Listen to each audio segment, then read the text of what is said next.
पार्थ पवार आणि रोहित पवार यांचा एक फोटो सध्या राज्याच्या राजकारणात चर्चेचा विषय ठरलाय। पार्थ पवार, रोहित पवार आणि शरद पवार यांच्यात नेमकी कोणत्या विषयावर चर्चा झाली हे माहित नसलं तरी त्यांची देहबोलीच सर्व काही सांगून जाते। पाहूया हा रिपोर्ट। पार्थ पवार आणि शरद पवारांच्या या व्हिडिओमध्ये पार्थ पवार शरद पवारांना काहीतरी सांगतायत असं दिसतंय।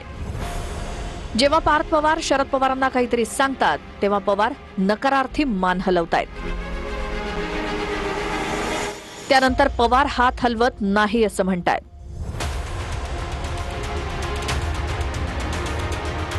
तरीही पार्थ पवार त्यांचं बोलणं सुरूच ठेवतात। पवार पुन्हा नकारार्थी मान हलवतायत।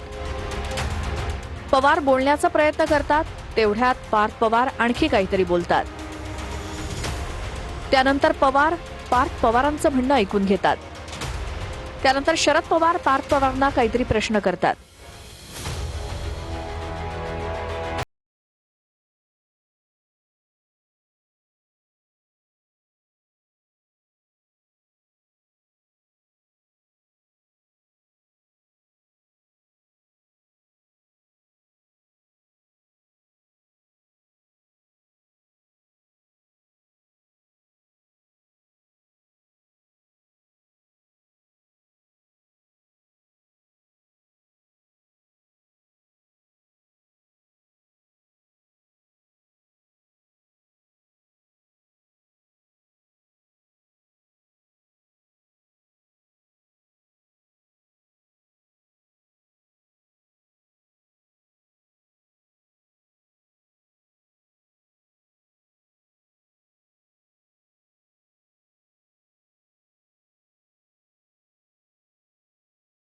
तू सिरियसली ऐकताय। आता तिसरा व्हिडिओ पहा ज्यात पार्थ पवार, शरद पवार, प्रतिभा पवार आणि योगेंद्र पवार खुर्चीवर बसलेत आणि रोहित पवार गुडघ्यावर बसून पवार काय सांगतायत ते ऐकतायत।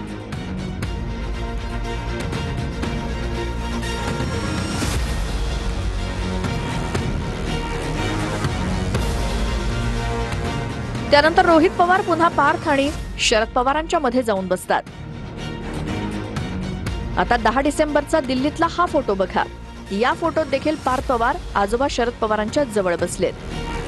पवारांनी पार्थ पवारांचा हात पकडलाय तर शेजारी अजित पवार बसलेत। पार्थ पवारांबद्दल शरद पवारांनी काही वर्षांपूर्वी केलेल्या एका निगेटिव्ह वक्तव्याची राज्यात चर्चा झाली होती, पण आता अजित पवार हयात नाहीयेत। पवार कुटुंबातला कर्ता पुरुष गेल्यानंतर शरद पवारांनी मार्गदर्शकाची भूमिका घेतल्याचं या व्हिडिओ आणि फोटोंमधल्या देहबोलीवरनं दिसतंय। शरद पवारांच्या राजकारणातल्या अनुभवाबद्दल कुणालाही वेगळं सांगण्याची गरज नाही। दादा गेल्यानंतर पवारांनी या कुटुंबात मार्गदर्शकाची भूमिका उघडपणे घेतल्याचं दिसू लागलंय। परिवारामध्ये चर्चा होणं याच्यामध्ये गैर वाटायचं काही कारण नाही। शेवटी त्या अशा प्रसंगातल्या चर्चा किंवा बोलणं संवेदना मनामध्ये ठेवून हे आपल्या परंपरेला किंवा आपली जी काही आतापर्यंतची ज्या वेळेला दुःखद घटना घडतात, एखादी घरातला वेगळा प्रसंग असतो, त्यावेळेला कुटुंब एकत्रितपणाने बोलत असतं, त्यामुळे त्याच्यात कोणालाही वागवं वाटायचं काही कारण नाही। अजित पवारांच्या विमान अपघाताबाबत रोहित पवार यांची 10 तारखेला पत्रकार परिषद होणार आहे, तर रोहित पवार 12 तारखेला विलिनीकरणावर खुलासा करणार आहेत। विलिनीकरण 12 तारखेला व्हावं ही अजित पवारांची इच्छा होती आणि म्हणूनच 12 तारखेला खुलासा करणार असं रोहित पवार म्हणालेत। विलिनीकरणावर शरद पवार यांच्या राष्ट्रवादीची भूमिका 12 तारखेला रोहित पवार मांडणार आहेत। विलिनीकरणाची दादांची इच्छा होती, त्याचीच 12 तारीख ठरली होती, त्यामुळे खुलाशाची तारीख 12च ठेवल्याचं रोहित पवारांनी म्हटलंय। पवारांची राष्ट्रवादी ही विलिनीकरणाच्या चर्चा अजितदादांबरोबर सुरू होता हे वारंवार सांगत आहे। आता त्यावर दादांच्या राष्ट्रवादीच्या नेत्यांची भूमिका आता वेगळी आहे। दादा राष्ट्रवादीच्या विलिनीकरणावर बोललेच नव्हते असं दादांच्या राष्ट्रवादीचे नेते तटकरे पटेल सांगतायत। आता यावर रोहित पवार यांच्याकडे काय पुरावे आहेत? दादांनी विलिनीकरणासंदर्भात काही बैठका घेतल्या होत्या का? हे सगळं काही आता 12 तारखेला स्पष्ट होईल। विलिनीकरणाच्या बाबतीमध्ये दादांनी स्पष्ट भूमिका मांडली। हा प्रश्न प्रकर्षाने दादांना विचारला गेला की आता तुम्ही एकत्रित लढताय तर पुढे काय, तर त्याच्यातली स्वच्छपणाची भूमिका मांडली।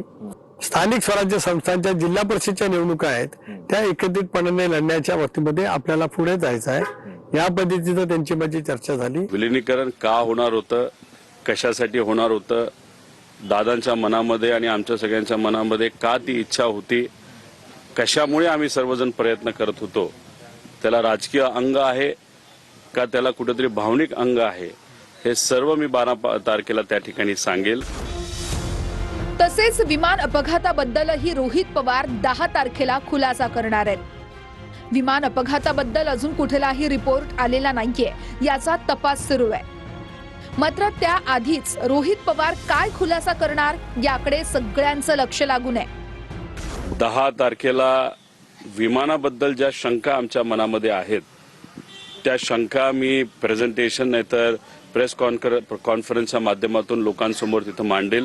अजूनपर्यंत सुनित्रा काके असतील, पार्थ असेल, जय असेल तर आम्ही असू, कुणी या दुःखातून सावरलेलो नाही। कुठेही राजकीय चर्चा तिथं झालेली नाही।